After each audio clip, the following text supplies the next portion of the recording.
नमस्कार दोस्तों, आप सबका स्वागत है आपके चैनल एनसीईआरटी फैंस में। कैसे हैं आप सब? उम्मीद करता हूं कि आप सब अच्छे होंगे और आप लोगों की तैयारी भी अच्छे से चल रही होगी। आज का हमारा टॉपिक है हिंदी साहित्य का आधुनिक काल। तो उसमें भी प्रगतिवाद जो है और प्रयोगवाद और नई कविता से संबंधित अति महत्वपूर्ण प्रश्न करने वाले हैं। तो एक छोटी सी आप लोगों से रिक्वेस्ट है, अगर आप लोगों ने अभी तक हमारे चैनल एनसीईआरटी फैंस को सब्सक्राइब ना किया हो तो सब्सक्राइब कर लें और वीडियो को अपने मित्रों तक शेयर ज़रूर करें। तो पहला टॉपिक है हमारा प्रगतिवाद। तो हिंदी कविता में प्रगतिवाद का प्रारंभ कब हुआ? तो हिंदी कविता में जो है प्रगतिवाद का प्रारंभ कब से माना जाता है? हिंदी कविता में प्रगतिवाद का प्रारंभ जो है 1936 ईस्वी से माना जाता है। अगला हमारा प्रश्न है, निम्नलिखित में से कौन सा एक प्रगतिवादी कवि नहीं है? इनमें से कौन सा एक प्रगतिवादी कवि नहीं है? नागार्जुन, केदारनाथ अग्रवाल, रामविलास शर्मा, नरेंद्र शर्मा। तो इनमें से कौन सा एक प्रगतिवाद का कवि नहीं है? तो नरेंद्र शर्मा जी हैं जो वो प्रगतिवाद के कवि नहीं हैं। अगला प्रश्न है,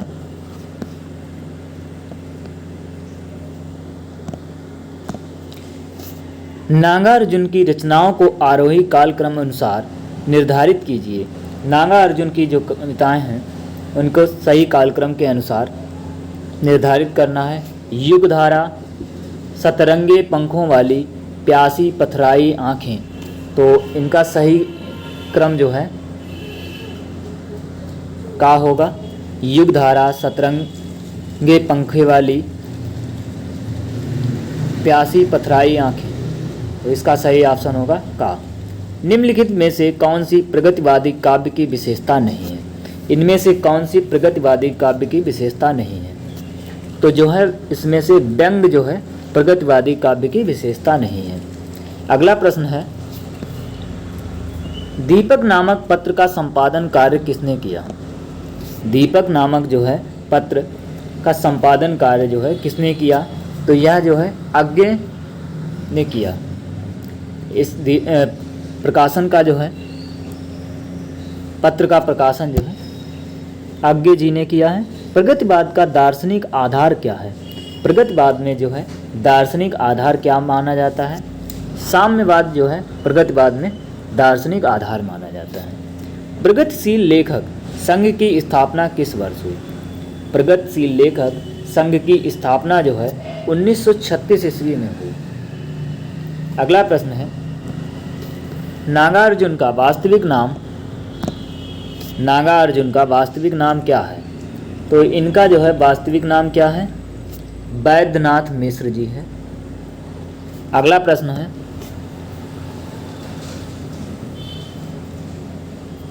फूल नहीं रंग बोलते हैं, फूल नहीं रंग बोलते हैं।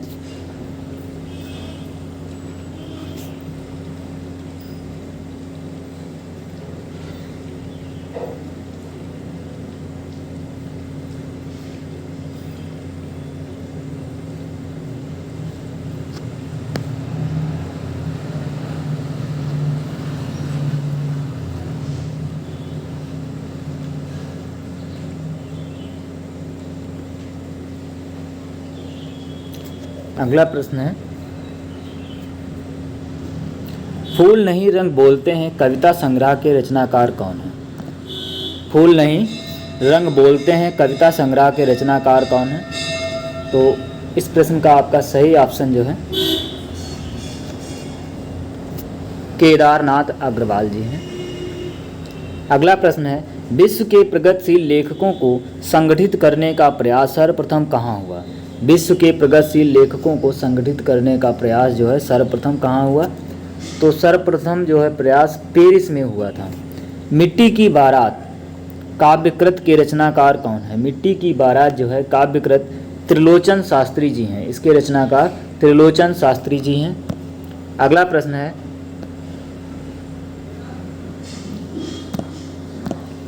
निम्न में से किस कवि का उपनाम यात्री है? तो किसका उपनाम जो है यात्री है?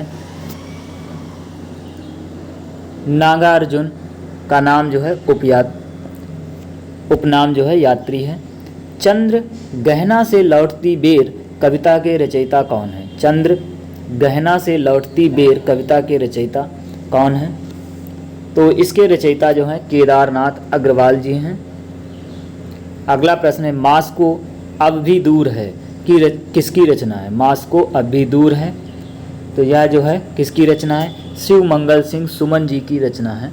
मास्को अब भी दूर है। अगला प्रश्न है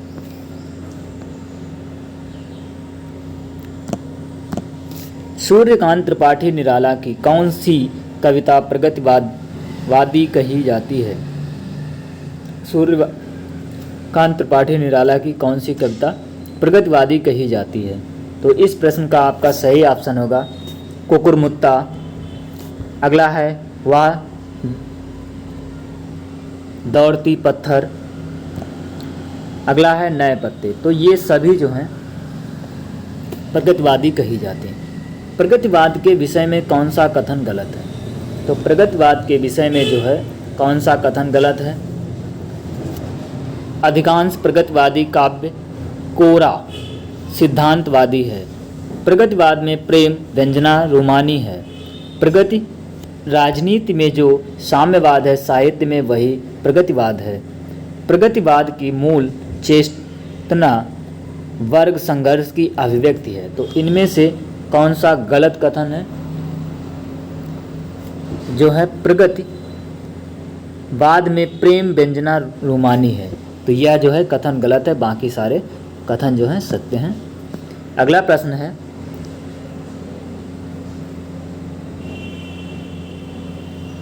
अगला है निम्न में से केदारनाथ अग्रवाल की कौन सी रचना पत्नी प्रेम पर केंद्रित है?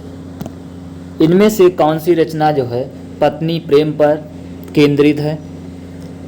तो इसका जो है ओ मेरी तुम जो है पत्नी पर केंद्रित है। बादल को घिरते देखा काव्यकृत के रचनाकार कौन है? बादल को घिरते देखा काव्यकृत के रचनाकार जो है नागार्जुन जी हैं। अगला हमारा टॉपिक है प्रयोगवाद। तो अगला है प्रयोगवाद। प्रयोगवाद का आरंभ किससे माना जाता है? प्रयोगवाद का जो है आरंभ जो है तार सप्तक से माना जाता है। अगला प्रश्न है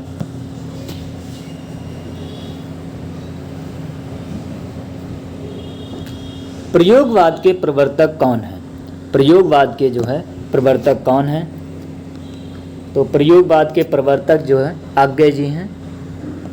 अगला प्रश्न है निम्न में से कौन सी एक रचना आज्ञे की नहीं है? तो इनमें से कौन सी एक रचना जो है आज्ञे की नहीं है? हरी घास पर क्षण भर, यह जो रचना है आज्ञे जी की नहीं है। ठंडा लोहा रचना के रचनाकार कौन है? इस प्रश्न का आपका सही ऑप्शन होगा धर्मवीर भारती जी हैं। ठंडा लोहा रचना के रचनाकार। सूर्य का स्वागत रचना के रचयिता कौन है? तो सूर्य का स्वागत रचना के रचयिता जो हैं दुष्यंत कुमार जी हैं। अगला प्रश्न है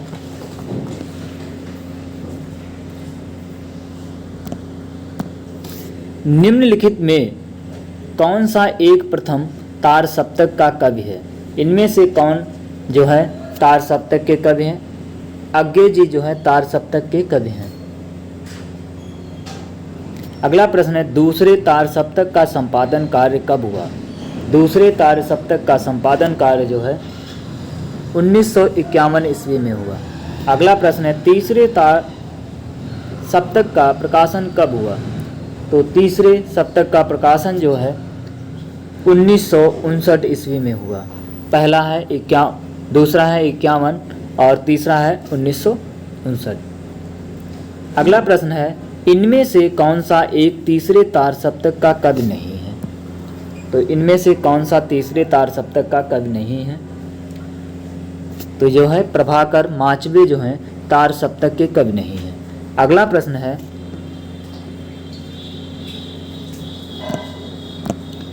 तार सप्तक का प्रकाशन किसके संपादकत्व में हुआ, यानी कि किसके निगरानी में हुआ? तो जो है आज्ञे जी के निगरानी में हुआ।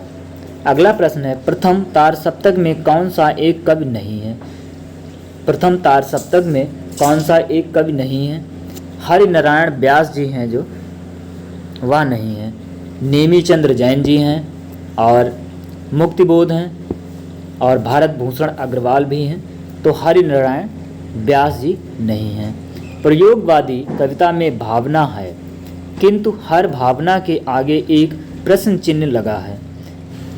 इसी प्रश्न चिन्ह को आप बौद्धिकता कह सकते हैं। यह कथन किस साहित्यकार का है? तो यह जो कथन है धर्मवीर भारती जी का है। अगला प्रश्न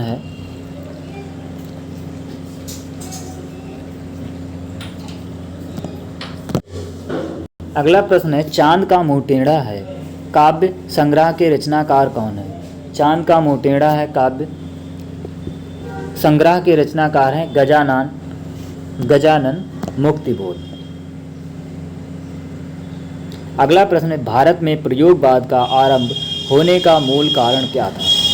तो जो है द्वितीय युद्ध का नरसंहार जो है प्रयोगवाद प्रारंभ होने का कारण था। अगला प्रश्न है, प्रयोगवादी कवियों को नई राहों के अन्वेषी किसने कहा है? तो प्रयोगवादी इसमें जो है अज्ञे जी ने कहा है। अगला प्रश्न है, निम्न में से कौन सा अज्ञे द्वारा रचित काव्य संग्रह है? तो इनमें से कौन सा अज्ञे द्वारा रचित काव्य संग्रह है? आंगन के पार द्वार जो है अज्ञे द्वारा रचित काव्य संग्रह है। अगला है, निम्न में से कौन सी जापानी लोक कथा पर आधारित कविता है? तो इनमें से कौन सी जापानी लोक कथा पर आधारित काव्य कविता? असाध्य वीड़ा जो है जापानी लोक कथा पर आधारित काव्य कविता है। अगला प्रश्न है, नई कविता। अगला हमारा टॉपिक है नई कविता। इसके भी इम्पॉर्टेंट क्वेश्चन करने वाले हैं। बस आप लोगों से एक छोटी सी रिक्वेस्ट है कि अगर आप लोगों ने अभी तक हमारे चैनल को सब्सक्राइब ना किया हो तो सब्सक्राइब कर दें और अपने मित्रों को हमारा वीडियो ज़रूर शेयर करें। यही एक छोटी सी रिक्वेस्ट है आप लोगों से। तो अगला टॉपिक है नई कविता। तो नई कविता से इम्पॉर्टेंट प्रश्न करने वाले हैं। नई कविता के प्रतिमान किसकी रचना है? नई कविता के जो प्रतिमान है इसकी किसकी रचना है? तो इस प्रश्न का आपका सही ऑप्शन होगा लक्ष्मीकांत वर्मा जी की है, लक्ष्मीकांत वर्मा। अगला प्रश्न है, निम्न में कौन सी नई कविता की विशेषता नहीं है? इनमें से कौन सी जो नई कविता की विशेषता नहीं है? सामाजिक बोध का प्रारंभ, यह जो है नई कविता की विशेषता नहीं है। फैंटेसी शिल्प पर आधारित रचना कौन सी है?